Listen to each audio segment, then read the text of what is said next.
Tesoros de Europa.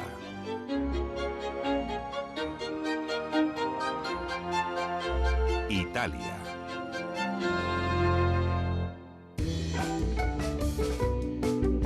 Es un país en forma de bota que limita con los Alpes y que se extiende a lo largo del Mediterráneo. Está en el sur de Europa, frente a África. Nos dirigimos a Italia. Italia es una de las cunas de la civilización europea.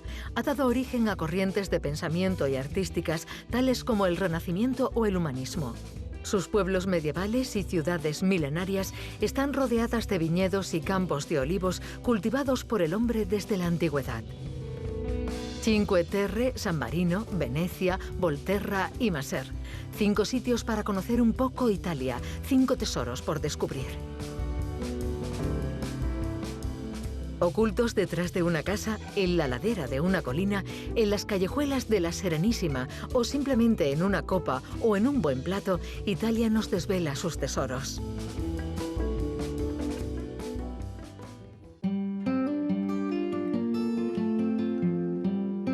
Situada al nordeste de Italia, en la costa adriática, Venecia surgió del mar hace más de 1500 años.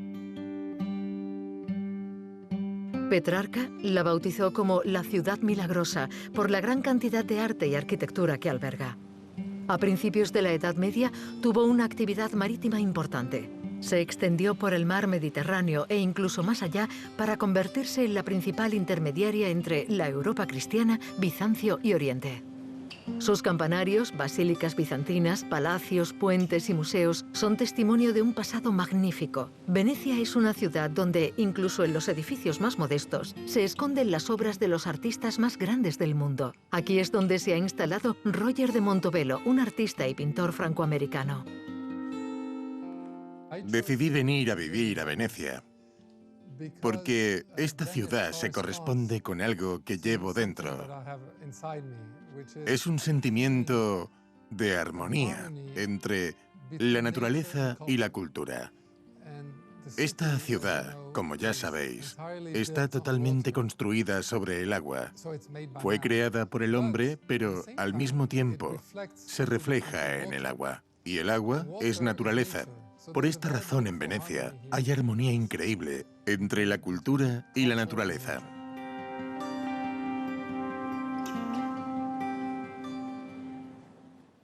Creo que cualquier pintor, o por lo menos yo, me siento muy cómodo en esta ciudad. Todo es cuestión de representaciones. La representación de Venecia en el lienzo o la representación de Venecia dentro del agua. Es un juego precioso. Para mí es muy importante combinar dos formas distintas de pintar o de trabajar. Por una parte, la pintura al aire libre y por otra, la pintura en el estudio.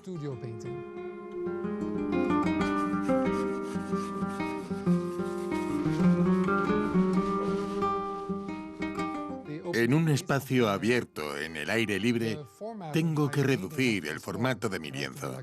Podría ser algo así, por ejemplo, o un poco más grande, pero nunca más que esto, porque si no, el lienzo parece una tela y vuela.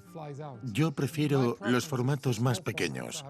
Para salir a pintar fuera, tengo una caja de material muy especial.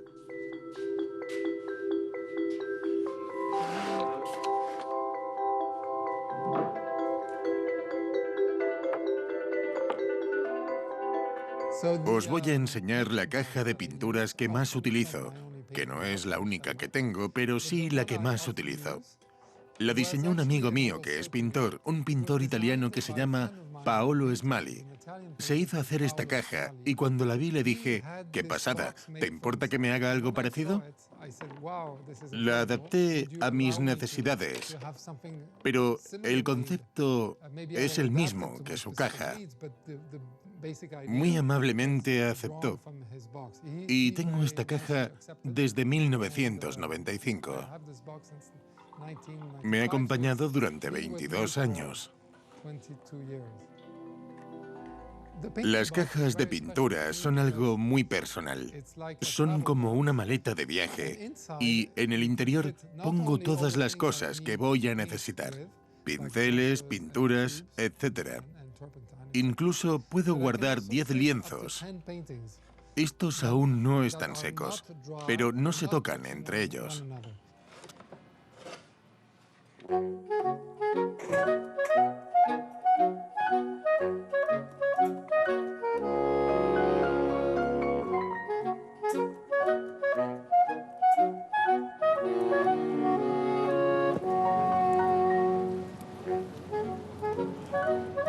Venecia está constituida por 118 pequeñas islas, separadas por canales y conectadas entre sí por puentes. Más de 260.000 habitantes se desplazan por sus canales en góndola o, como es más común hoy en día, en vaporetos.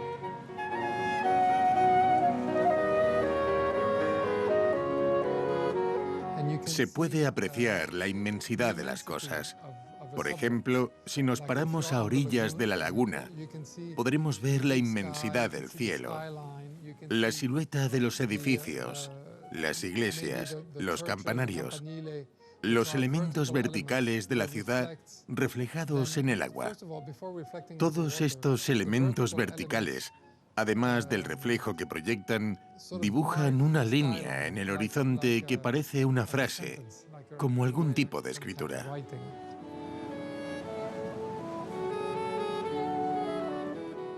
Me llegan sensaciones y entonces me siento al instante para transcribirlas en forma de pinturas. Es una forma de pintar muy espontánea. La pintura al aire libre se tiene que hacer rápido porque el tiempo cambia, la luz cambia, el sol se pone rápido.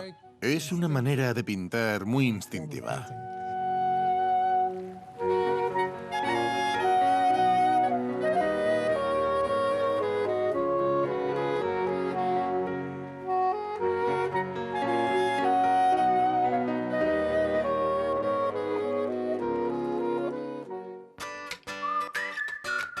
A partir del siglo XIII, Venecia empezó a enriquecerse gracias al comercio y a la creación de un gran imperio colonial. 2 siglos más tarde, se convirtió en la musa de los pintores renacentistas más importantes. Tiziano, el Veronés y Giorgione fundaron la Escuela Veneciana de Pintura y marcaron para siempre la historia del arte. Crearon las primeras obras del humanismo, realizadas con técnicas artísticas muy novedosas para la época. Con el trípode a hombros y las pinturas en la caja, Roger recorre la ciudad en busca de una luz especial. Se ha parado delante de la puerta del Arsenal de Venecia. Desde aquí, en el siglo XIII, cientos de buques militares y comerciales partían hacia Oriente.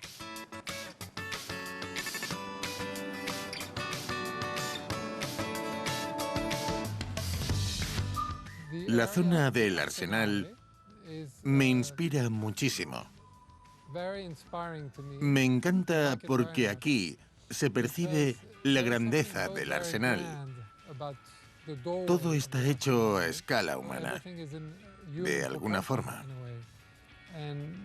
La presencia del agua y el juego entre el rojo de las baldosas y el blanco del mármol visualmente es muy interesante.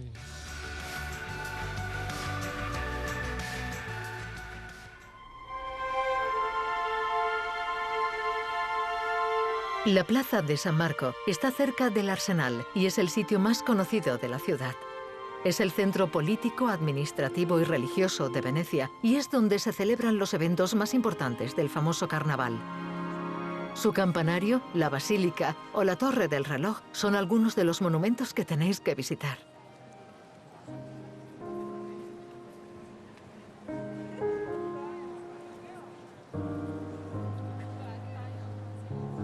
Roger de Montebello está exponiendo en el Museo Correr, uno de los más grandes de la ciudad. Estoy preparando una exposición en el Museo Correr. Me hace mucha ilusión exponer ahí. Para mí es un honor, un auténtico placer, pero sobre todo un honor que mi trabajo se exponga ahí. Roger va a exponer lienzos más grandes de los que normalmente guarda en su caja. Las obras las realiza en su taller, a orillas del agua.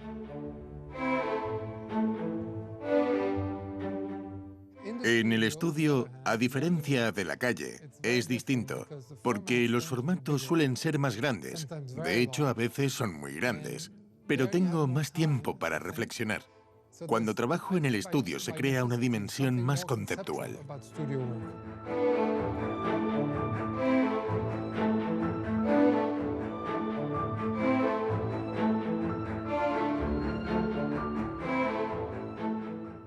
Es un reflejo perfecto. La ciudad queda reflejada en el agua a la perfección. La única diferencia entre el agua y la realidad, en este caso, son los edificios, porque hay una vibración dentro del agua que hace que ésta se mueva un poco. La idea de que Venecia acabará convirtiéndose en una ciudad-museo no se corresponde con la visión que tiene Roger. Todo lo contrario, para él sigue siendo una fuente de inspiración diaria. Para mí, el tesoro de Italia es Venecia.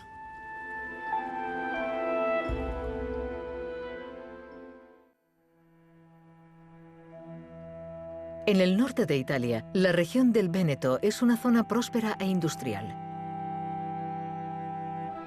Las llanuras del sur están jalonadas por villas paladianas, 24 de las cuales han sido declaradas Patrimonio Mundial de la UNESCO.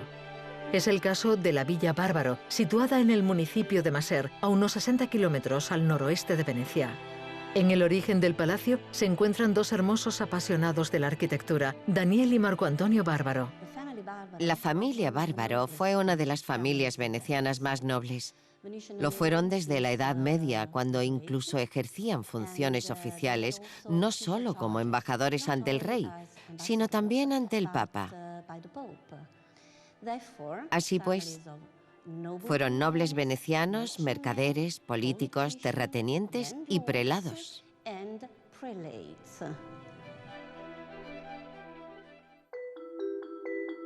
La villa fue diseñada por Andrea Palladino entre 1550 y 1560. Junto con Daniel, uno de los hermanos Bárbaro, tradujeron el Tratado de Arquitectura de Vitruvio, en el cual se reagrupaban los conocimientos esenciales de la arquitectura antigua. Aquí tenemos un ejemplo de la increíble arquitectura paladina. Palladio fue el mejor arquitecto de Italia, y no solamente del siglo XVI. Su arquitectura influenció la arquitectura del mundo entero. La particularidad de esta villa es que la estructura es ideal para albergar una familia y tiene dos palomares. Los palomares eran muy importantes. ¿Sabéis por qué? Porque en la Edad Media había un tipo de alimentación para todo el mundo y otro para la nobleza. Tan solo los nobles podían comer los alimentos que tocaban el cielo, es decir, los frutos y los pájaros. Por esa razón, el hecho de tener un doble palomar significaba que eras de la nobleza.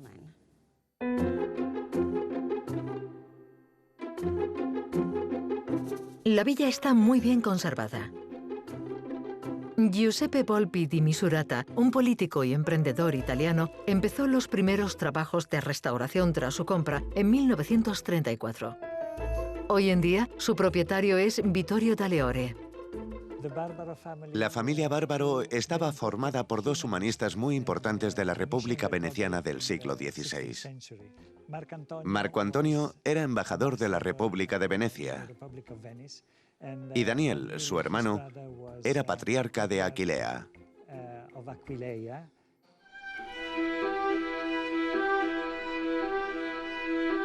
Para esta prestigiosa obra, los hermanos Bárbaro reunieron a los mejores talentos de la República de Venecia, mostrando así sus conocimientos artísticos.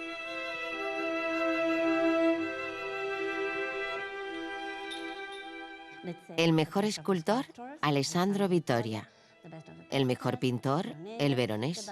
Y el mejor arquitecto, Andrea Palladio. El fresco más importante es este, el del Veronés, que en el siglo XV era considerado, junto con Tiziano y otros, como uno de los pintores más importantes de la época. Al ser amigo de la familia Bárbaro, aceptó el encargo de decorar la villa.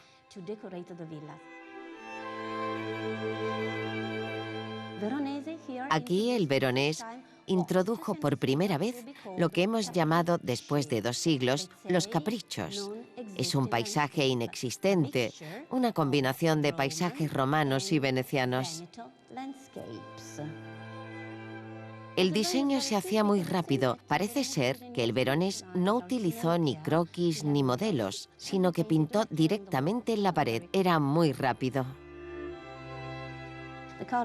Los colores son especialmente bonitos y había que pensar en que los colores de los pigmentos cambiaban cuando el fresco se secaba.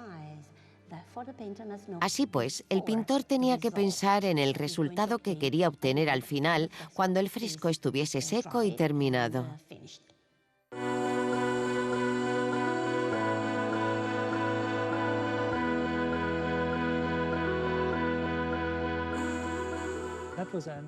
Fue algo maravilloso e increíble. Todos los elementos encajaban a la perfección: hogar, agricultura y productividad.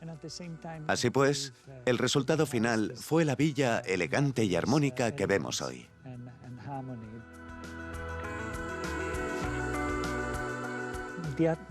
La atmósfera del interior es preciosa. Está llena de luz y de vida. Y tenemos la gran suerte de que ha sido preservada a lo largo de los siglos. Cada pieza fue decorada con la temática renacentista que escogían los pintores.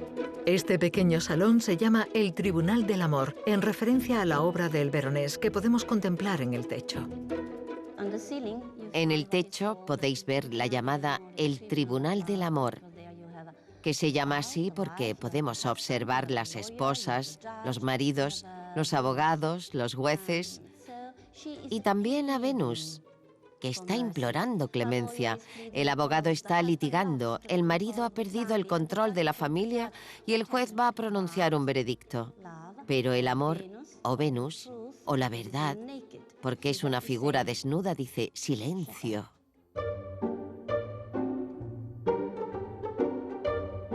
En el comedor contiguo vemos representados los conocimientos vitícolas de la familia. En Venecia era difícil encontrar agua. La gente solía preferir el vino. El agua fresca llegó a Venecia a principios del siglo XVIII. El vino formaba parte de la alimentación de la gente. Aportaban las calorías que no les aportaban los alimentos, por lo que era muy importante. En este caso, va corriendo homenaje a la región de Bárbaro. Los bárbaros sacaban provecho y mucho dinero de la viticultura. En esta región, en este pueblo, se producía mucho vino. Y por esa razón se representa el triunfo de Baco. Baco enseñó a los hombres a producir vino y por lo tanto era muy importante rendir homenaje al dios del vino. Construida sobre las ruinas de una antigua mansión medieval, la Villa Bárbaro es una demostración de la excelencia veneciana del siglo XVI. Como en el corazón de cada villa veneciana, existe un tesoro escondido, una obra secreta. A los venecianos no les gustaba utilizar sus terrenos como jardines, ya que significaba renunciar a la producción de esas tierras. Aún así, tenían dos tipos de jardines. Eran pequeños, pero tenían dos. Uno estaba en la parte frontal de la casa y estaba abierto a los amigos. Y el otro, el jardín secreto, estaba en la parte trasera, en la parte más íntima de la casa. No se podía acceder a ese jardín si no se pasaba por las habitaciones privadas de la casa. Por lo tanto, el propietario tenía que abrirte las puertas. Abrir las puertas del jardín secreto era abrir las puertas de su corazón.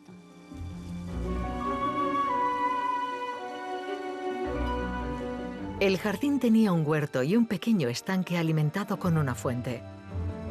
Esta invención de la antigüedad, redescubierta por los humanistas italianos del Renacimiento, sorprenden al visitante. Además de la función decorativa, la fuente también servía para regar el jardín y para la higiene de la casa.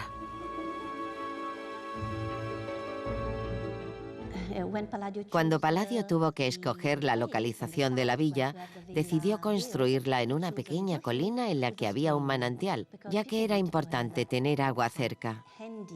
Muy práctico, además de muy inteligente, ya que el agua fluía continuamente y tener agua era algo muy importante.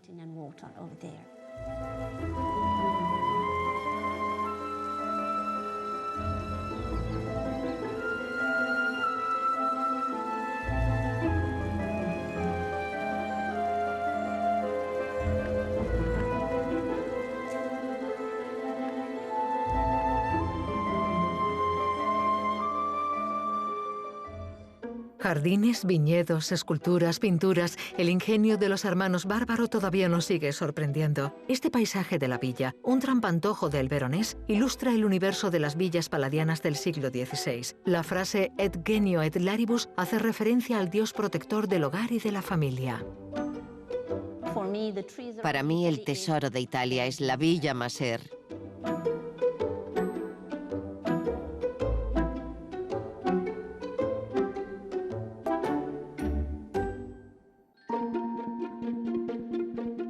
En la costa de Levante, 100 kilómetros al sudeste de Génova, el Parque Nacional de las Cinque Terre se difumina con el mar Mediterráneo. Monterroso, Manarola, Corniglia, Vernazza y Río Maggiore.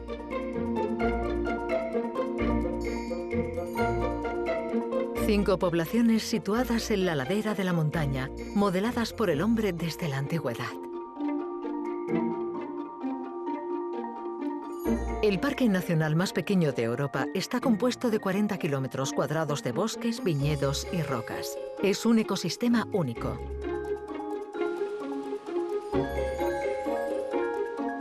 La inclinación en la que están construidas las terrazas puede alcanzar el 90%. En las alturas del parque, una ruta de senderismo permite bordear las 5 poblaciones a lo largo de toda la costa.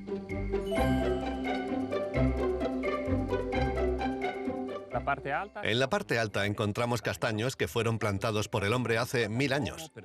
Resultaban útiles para la economía local y para tener algún alimento en la zona. De la vegetación originaria de este territorio destaca el roble. Si no los hubiesen cultivado, hoy en día no habría un bosque de robles.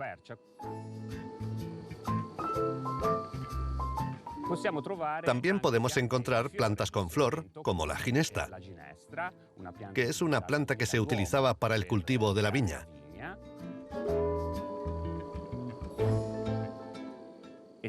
También hay otras plantas que se pueden considerar medicinales, como, por ejemplo, la valeriana roja, con la que podemos hacer infusiones con efectos calmantes. Es una planta que nos ayuda a relajarnos. La valeriana se utiliza para las personas con problemas para dormir. Es una alternativa natural a los somníferos que tranquiliza y relaja.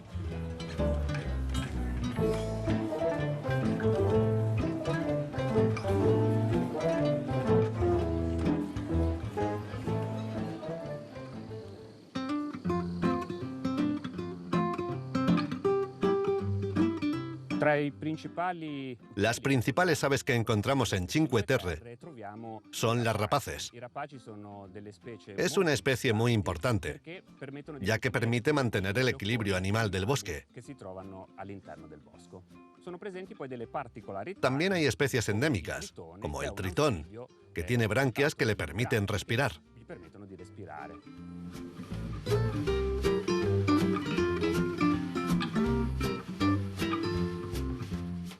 La planta más relevante en cuanto a la relación entre el hombre y la naturaleza de las Cinque Terre es, sin duda, el viñedo, que les permitía hacer buen vino, o también los olivos, que les permitían producir aceite, o los árboles cítricos.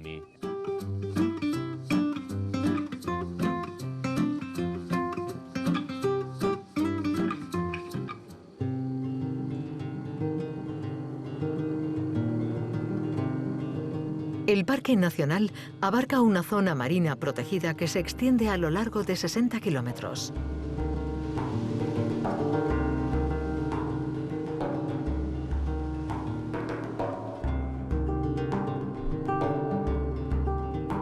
Junto con los olivos y los cítricos, la cultura vitícola se remonta a la antigüedad.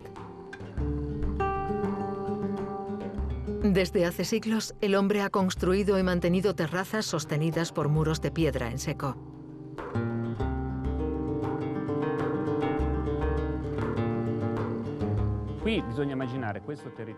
Hay que recordar que todo esto fue hecho por el hombre con mucho esfuerzo. Hay cientos de kilómetros de pared de piedra. Si no se hubiese ido haciendo un mantenimiento, el bosque habría recuperado su terreno. Antiguamente, conseguir dominar la naturaleza requería un gran esfuerzo, porque las fuertes lluvias arrastraban la tierra hacia el mar. La gente bajaba a recuperarla y la subían cargándola en sus cabezas. Cualquier metro cuadrado cultivado era importante.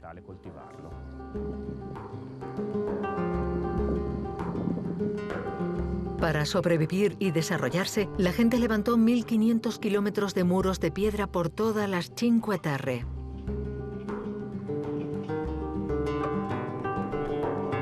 Lograron conquistar la inclinación. Los viñedos, pues, dominan el mar.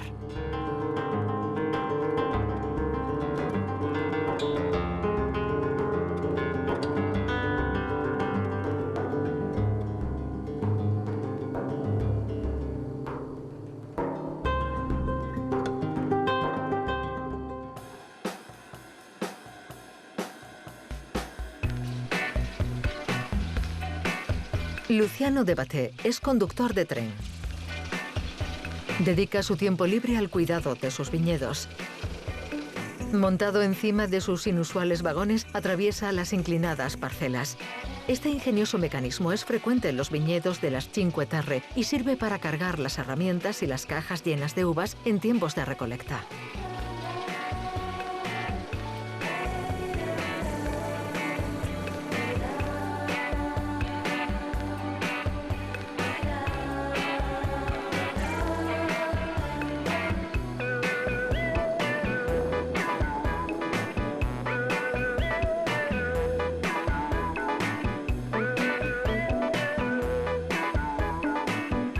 En la familia de Luciano, la pasión por los viñedos en las difíciles laderas de las Cinque Terre se ha transmitido de generación en generación.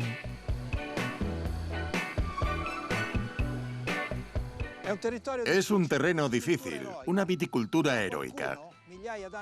Pero hace ya más de 1000 años, alguien vio el potencial de estas tierras. Su exposición y proximidad al mar ofrecen las condiciones idóneas para cultivar uvas de una calidad excelente. Una de las características de la uva Cinque Terre es su salinidad, gracias a la proximidad del mar. Las mareas y los vientos del sudoeste empujan las borrascas yodadas hacia la costa. Y así es como las hojas y las uvas asimilan las finas partículas del mar, que después reencontramos dentro de las uvas y el vino. La otra característica son los muros de piedra. Este es el secreto de las Cinque Terre.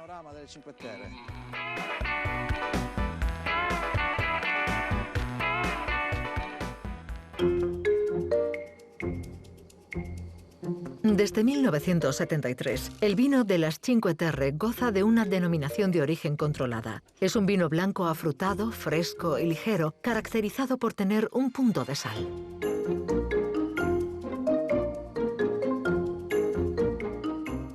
Entre estos viñedos sientes la libertad, sientes la brisa marina que te hace sentir libre, que te hace sentir bien y en comunión con la naturaleza.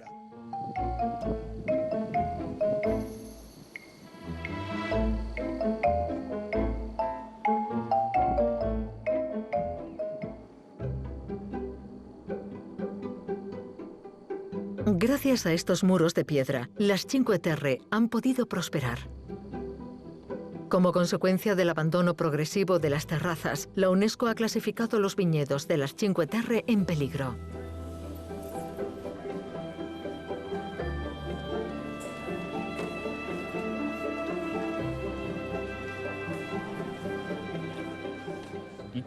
El parque se compara con la Gran Muralla China.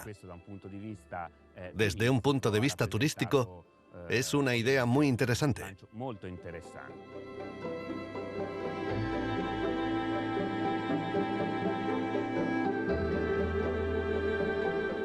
Para mí, el tesoro de Italia es sin duda las Cinque Terre.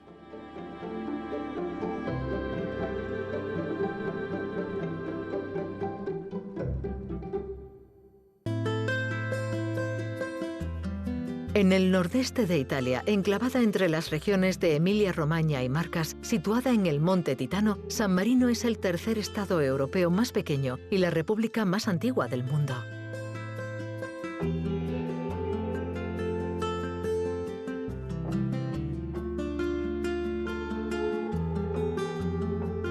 El mito de la fortaleza cuenta la historia de un modesto tallador de piedras llamado Marino. Vino a refugiarse aquí, en el Monte Titano, huyendo de las persecuciones de los cristianos alrededor del año 300. Junto con otro refugiado, decidieron crear una comunidad cristiana.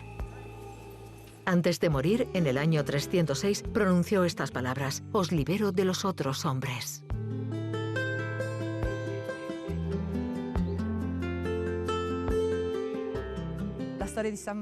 La historia de San Marino se remonta al año 301 después de Cristo. Y según la leyenda, aquí es donde murió San Marino. En realidad, la comunidad de San Marino nació en la Edad Media.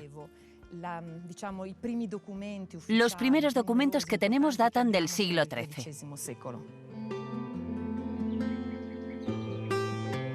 Protegida por una alta muralla y situada a más de 700 metros de altitud, la fortaleza está situada de cara al mar. Su situación geográfica le permitía organizarse en caso de ataque y resistir frente a los invasores.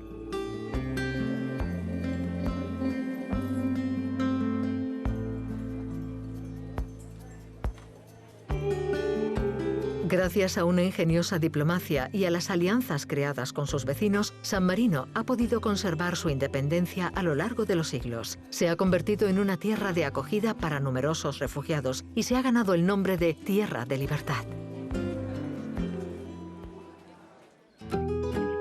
La Constitución de San Marino data del año 1600, lo que la convierte en la más antigua del mundo.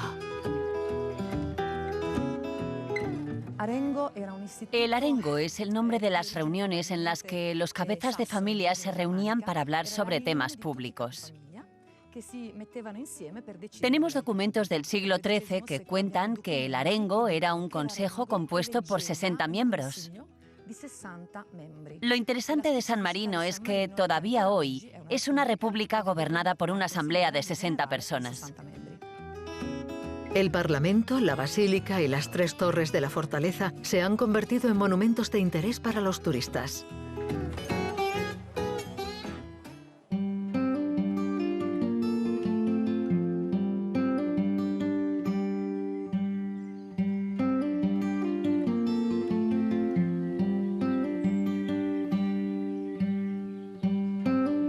Las torres de Rocca, Cesta y Montale dominan la pequeña república y se han convertido en los símbolos de San Marino. La Torre Rocca, construida en el siglo XI, es la más antigua de todas. Durante un breve periodo fue utilizada como prisión.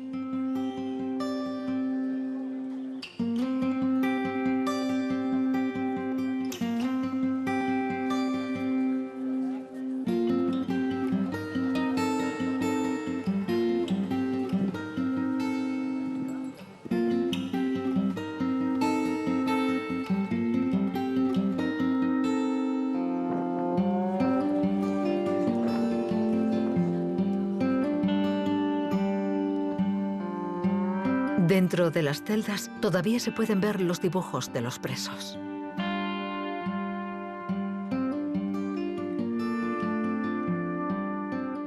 Claramente, las 2 fortificaciones más importantes son esas 2. Hoy en día la tercera está cerrada al público.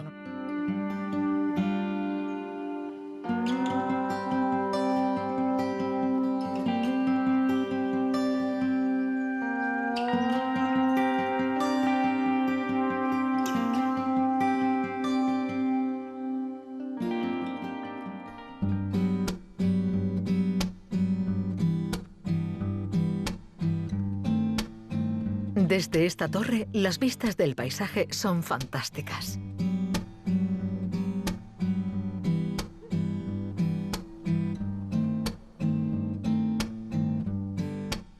Dentro, en el Museo de Armas Antiguas, hay expuestas más de 1500 piezas que cuentan la historia de la fortaleza. Podemos encontrar desde espadas del siglo XIII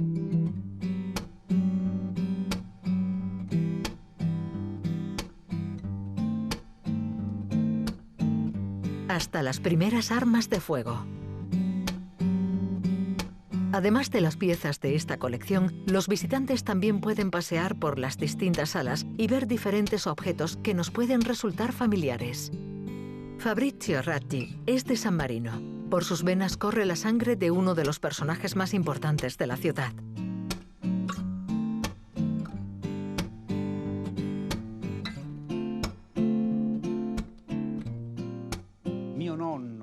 Mi abuelo materno fabricaba fusiles de gran calidad. Fabricó un fusil que se llama Alcione. Vendió la patente a otra persona porque no tenía dinero. En San Marino faltaba dinero. Esa persona es la que se ha hecho rica, no nosotros. Así es la vida.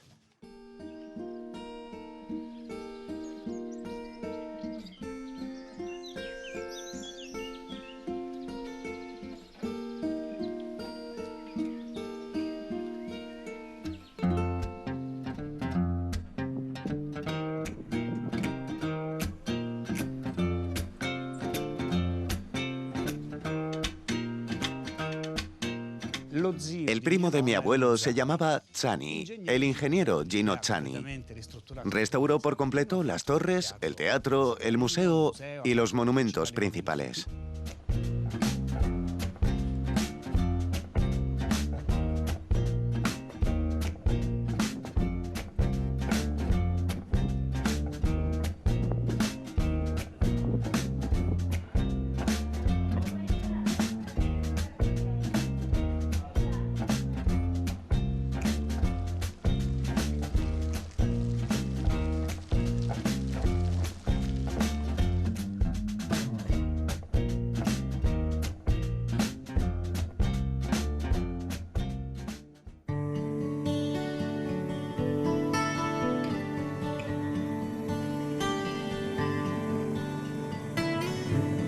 Originariamente, San Marino era conocido por la calidad de su piedra y venía gente de toda la región a picar la piedra.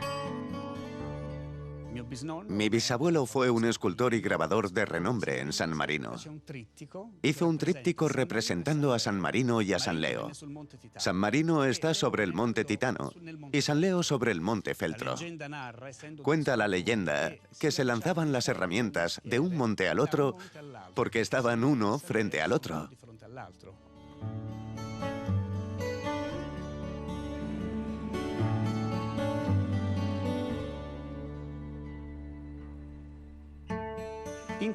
En la escultura hay dos ángeles y ambos tienen la carita de mi tía cuando nació.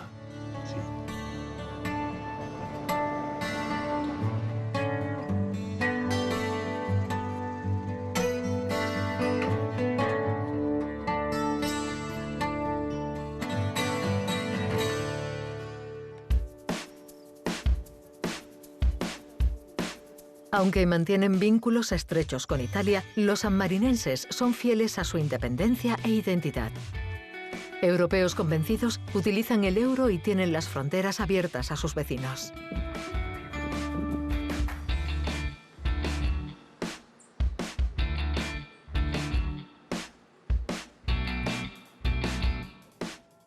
Cuando salgo a la calle pienso en mi familia. Veo las callejuelas donde mi madre jugaba o donde mi abuela conoció a mi abuelo, donde nació nuestra historia.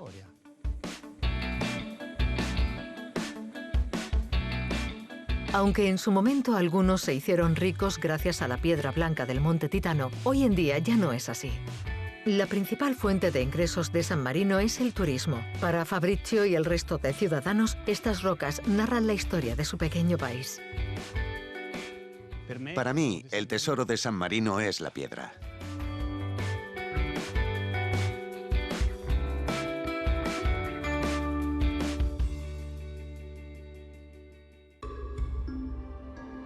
En el norte de Italia, a menos de 80 kilómetros de Florencia, el municipio de Volterra domina la Toscana. Bordea el valle de Cecina, cuya belleza ha inspirado a Stendhal y otros autores. Volterra fue fundada por los etruscos en el siglo VII a.C. La puerta del pueblo y otras ruinas dan testimonio de su presencia en el pasado.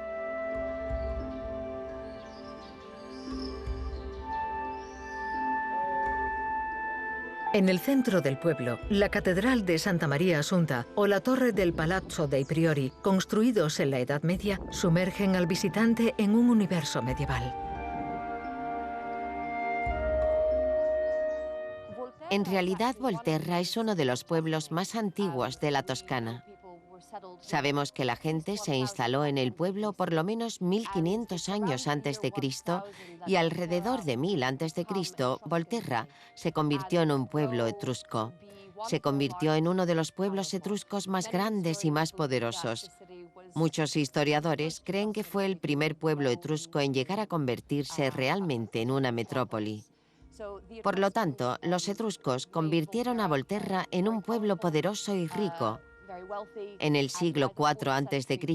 era uno de los núcleos de población más grandes de la Italia central. Desde las ruinas del teatro romano a las callejuelas pavimentadas del centro histórico, Volterra alberga numerosas perlas de arquitectura e historia.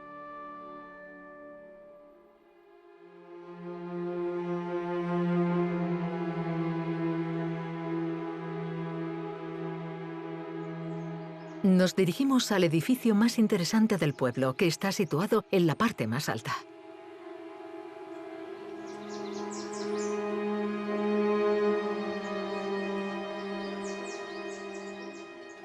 Al principio, la prisión de Volterra fue construida como una fortaleza. La primera estructura fue la torre que tenemos justo detrás, que fue llamada la Fémina, la torre femenina. El castillo fue construido alrededor del año 1353 para proteger al pueblo de Volterra de amenazas exteriores. Un siglo después terminaron de construir el resto de la fortaleza, que claramente domina el municipio de Volterra.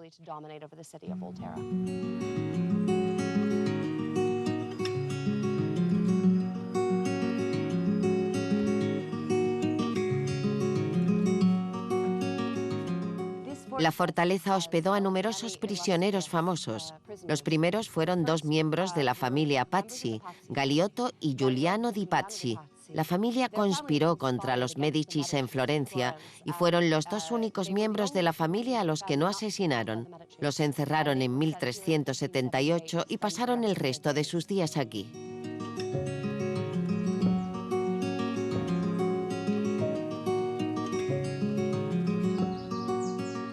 Otra prisionera famosa, la única mujer encarcelada aquí, fue Caterina Picenna. En 1653, el cardenal Carlo de Medici la mandó aquí. Fue una mujer muy bella, llena de vida, y todos los que la conocían la adoraban. A lo largo de su vida tuvo numerosos amantes y el cardenal deseaba ser uno de ellos. Pero cuando ella se negó a sus propuestas, él la persiguió por los jardines de su villa hasta que quedó deshidratada, desnuda y a punto de morir. Logró sobrevivir, pero como castigo por haberse negado a sus propuestas, la envió aquí a pasar los últimos años de su vida.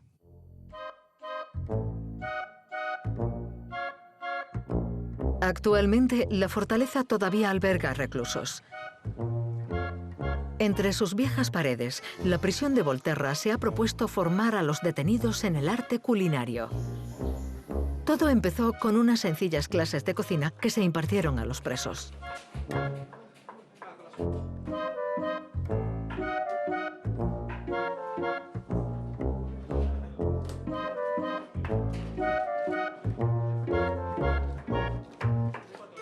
Los visitantes, además de poder visitar una parte del edificio, también pueden saborear una espléndida comida preparada por los presos.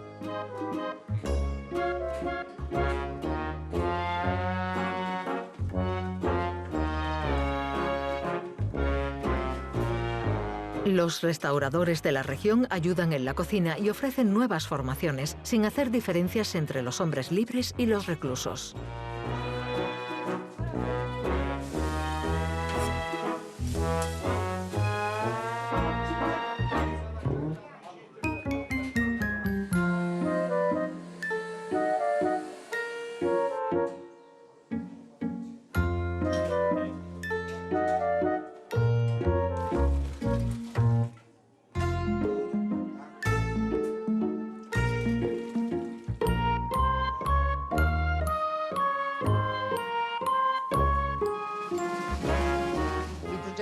Este proyecto nació hace 11 años.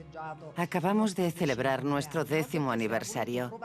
Quisimos aportar una experiencia de cocina local y sostenible en la prisión. 30 exreclusos encontraron trabajo en hostelería al salir de la prisión. Hoy en día, más de 14.000 personas vienen a disfrutar de la comida que se hace aquí.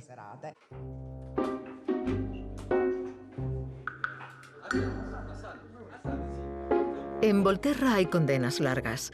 Aprender una profesión mientras se está cumpliendo la condena permite preparar e imaginar cómo será la vida después de un largo tiempo sin libertad.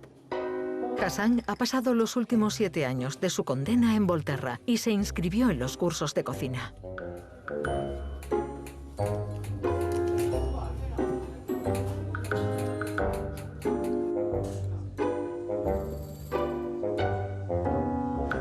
Escogí la cocina porque me encanta cocinar. En un futuro quiero ser cocinero. Me siento feliz y tranquilo. Me gusta cortar, trabajar, cocinar. En algún momento siento incluso que estoy volando. Cuando cojo el cuchillo me siento como si estuviese utilizando una pluma, un ordenador, un instrumento bonito que utilizas para trabajar. Hay que utilizarlo de la forma adecuada. Es un objeto realmente bonito. Cuando me dejan cogerlo siento que confían en mí.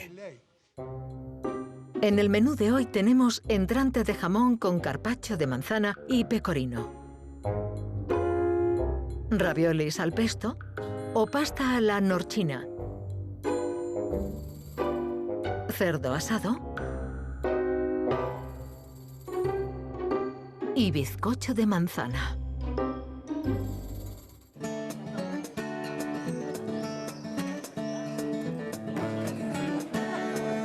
Hoy, delante de las puertas de la prisión, 130 personas esperan ser atendidas para cenar.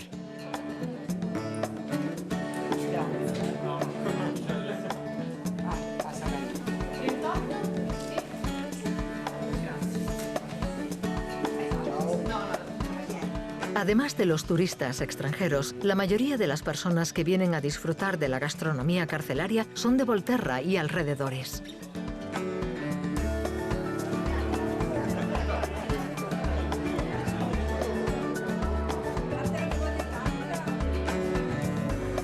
La cena se ameniza con música en la capilla de la prisión.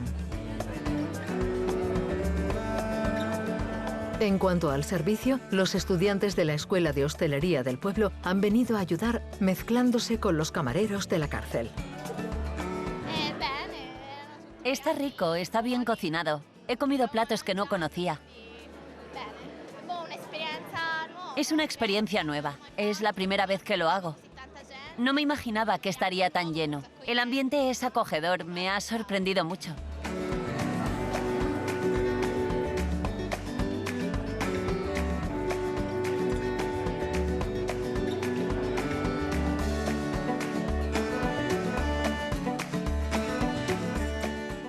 Para mí el tesoro de Italia es la fortaleza de Volterra.